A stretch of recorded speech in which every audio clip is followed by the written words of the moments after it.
Banco de España ha publicado hoy también es bastante llamativo sobre las consecuencias de la Dana. Ha sorprendido porque apunta que la reconstrucción después de la catástrofe impulsará la economía de la Comunidad Valenciana. Dice que al final esa catástrofe acabará teniendo un impacto positivo a largo plazo por la reconstrucción, por todo lo que se va a invertir ahí, por el volver a empezar. Bueno, lo vamos a comentar con Pedro Tomei, fundador del Observatorio de Catástrofes y presidente de la Asociación Clúster Catástrofes. Señor Tomei, buenas tardes, muchísimas gracias por venir. Buenas tardes, Inma, encantado. Antes de nada, quería preguntarle por qué ese interés suyo por las catástrofes. Hace más de una década fundó el observatorio con la Fundación AON, y ahora que ya se ha jubilado de ahí, quiere seguir pendiente de este tema en esta asociación.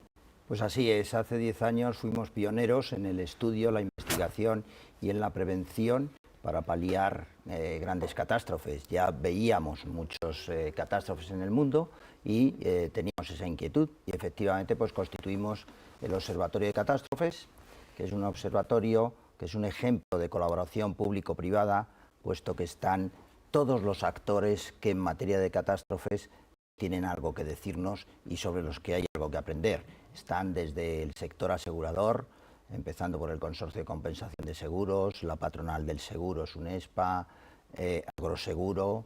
Por parte de los first responders, cuando ocurre la emergencia, pues está la UME, está Protección Civil, está la Cruz Roja y está el Grupo Traxa. Y también están pues 2 universidades con investigadores que con rigor académico pues dan validez a nuestros informes. Desde entonces pues teníamos esa inquietud con las catástrofes. Lamentablemente hemos visto que año tras año se han sucedido con mayor frecuencia y mayor intensidad, y en el año 2024 pues hemos tenido el evento catastrófico con los datos que ya han ofrecido más importante, y por eso decidimos no dejar de hacer el barómetro de las catástrofes, que es cuantificar para prevenir. Dijo usted al poco de producirse la Dana que era lo más grave que había pasado en 50 años, en medio siglo, que las estadísticas iban a romper todo lo anterior. No sé si se ratifica un año después. Absolutamente. Ha roto todos los registros históricos. En cuanto a coste asegurado, pues el consorcio se constituyó en el año 1954, y este año 2024 con la Dana fundamentalmente pues ha roto todos los registros. El coste asegurado va a sobrepasar los 6.300 millones de euros, de los cuales el consorcio, que es quien se ocupa de los riesgos catastróficos, soportará la máxima intensidad, seguido de Agroseguro, muy de lejos, y seguido de las compañías de seguros por aquellos riesgos que no cubre el consorcio. Sí, efectivamente rompe todas las estadísticas, y además pues en la media de los últimos 10 años, que es lo que nosotros venimos observando, pues duplica la media anual del coste de las catástrofes aseguradas. Cuesta un poco pensar que hace un año a estas horas no sabíamos lo que iba a pasar. Con la experiencia que usted tiene en catástrofes, y ya sabemos que esto es muy complicado, que se está investigando por varios frentes, pero ¿deberíamos haberlo sabido? Vamos a ver, tenemos sistemas ejemplares, tenemos sistemas de predicción,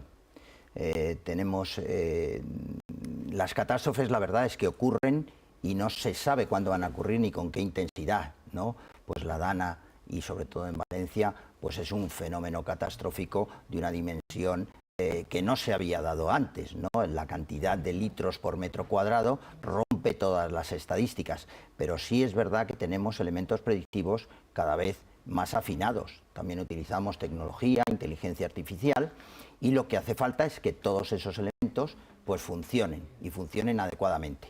En las catástrofes hay varias fases. Hay una fase pues de prevención y de investigación, que nosotros nos ocupamos de ella pues realizando nuestro barómetro de catástrofes, realizando un simposio anual donde analizamos todo lo que ha pasado en el año anterior para conseguir lecciones aprendidas.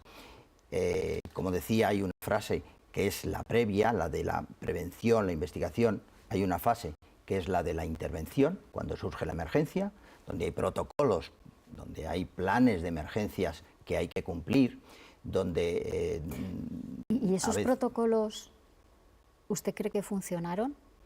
Evidentemente no funcionaron. Funcionaron en parte. Y usted que los conoce, no sé si sabe en qué momento de la cadena dejó de funcionar el protocolo. Bueno, no tanto el protocolo es el que no funciona. Lo que no funciona es el momento en el cual tú tienes que apretar el botón y quién lo tiene que apretar. Entonces, son muchas lecciones aprendidas en esta dana, en esta catástrofe, que nos dicen que lo primero que tenemos que hacer pues, es que haya una interconexión más entre las administraciones, que estén muy capacitados los responsables últimos de actuar, pero también tengo que decir que tenemos instituciones ejemplares, como la UME, como Protección Civil, como la propia Cruz Roja, y estamos bien preparados, también tenemos planes. Es verdad que luego también tenemos pues, lo que es la ordenación territorial, que es la que es, ¿no? Donde tú tienes pues, construcciones en sitios donde no deberían de estar, pero para eso también pues, debe haber planes de advertencia, planes de emergencia, alertas tempranas, en definitiva también el formar a la población, el formar a la sociedad, el que sea consciente de la autoprotección. Porque ahora,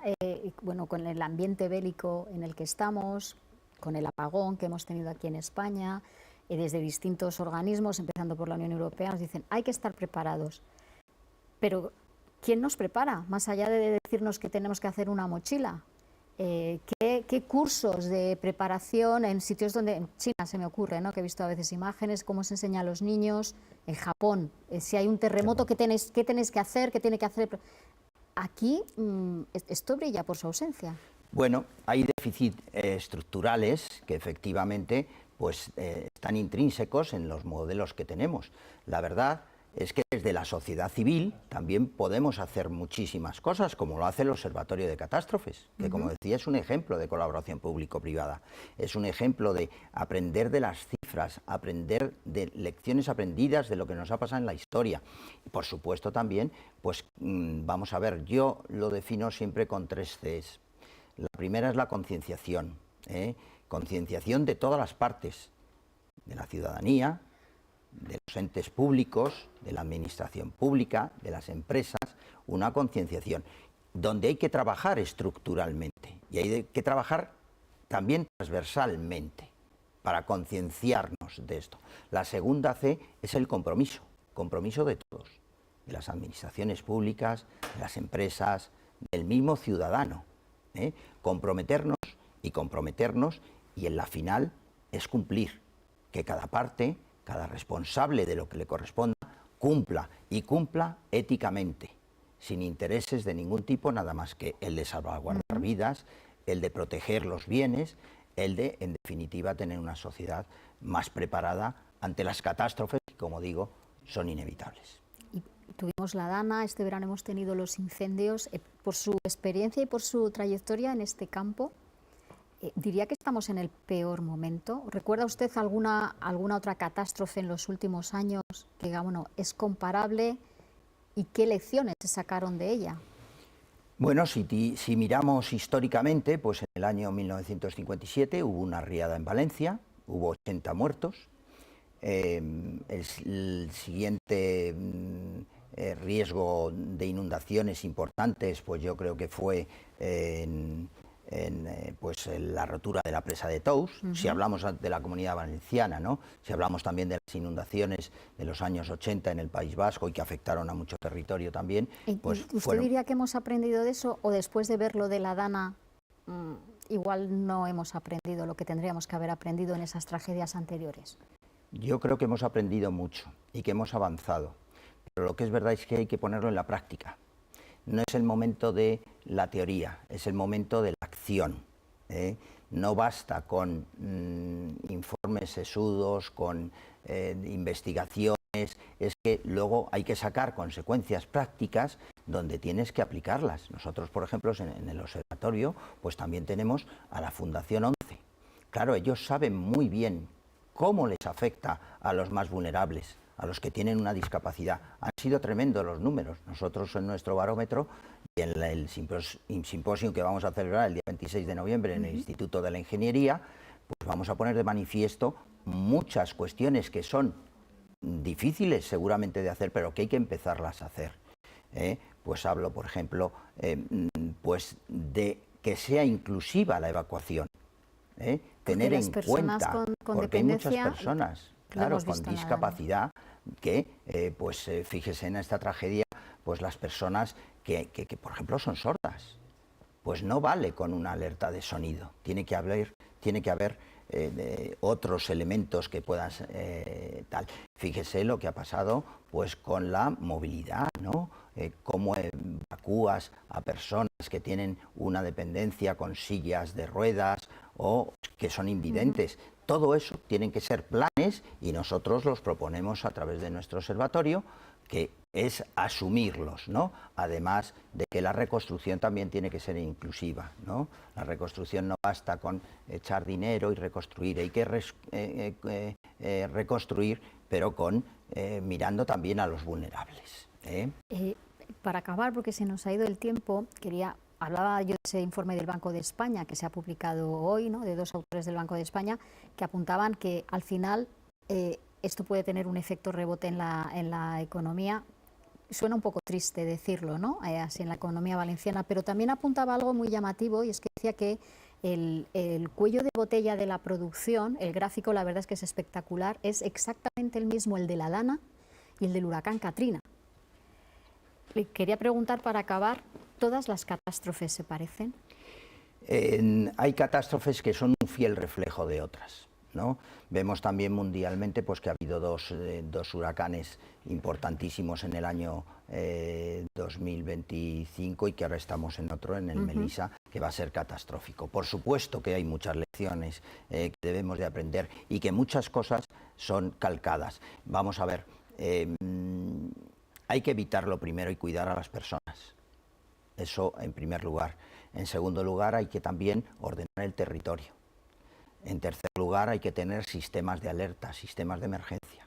Y en cuarto, reconstruir bien. En cuanto al PIB, el PIB es un flujo además de bienes y servicios nuevos.